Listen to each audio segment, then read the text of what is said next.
ఈరోజు మనం చెప్పుకునే నీతి కథ ఎప్పుడేం చేయాలో అదే చెయ్యాలి. పూర్వం ఓ గ్రామ పెద్ద తన తోట కాపలాకు మొక్కలకు నీరు పోయడానికి రోజుకు 300 చొప్పున ఇద్దర్నీ జీతానికి నియమించాడు. నీరు పోయడం కంటే కాపలానే చాలా కష్టమైన పని.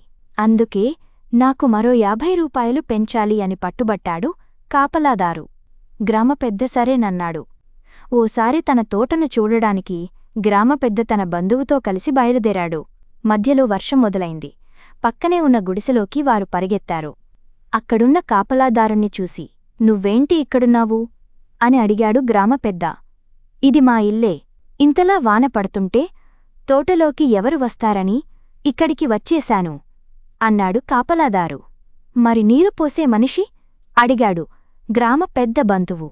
వర్షం పడుతోందని తెలిసినా గొడుగేసుకుని మరీ మొక్కలకు నీరు పోస్తున్నాడు అని హేళనగా సమాధానమిచ్చాడు. అతనంత అమాయకుడా? అన్నాడు బంధువు. కాదు, పనే దైవంగా భావించే మనిషి.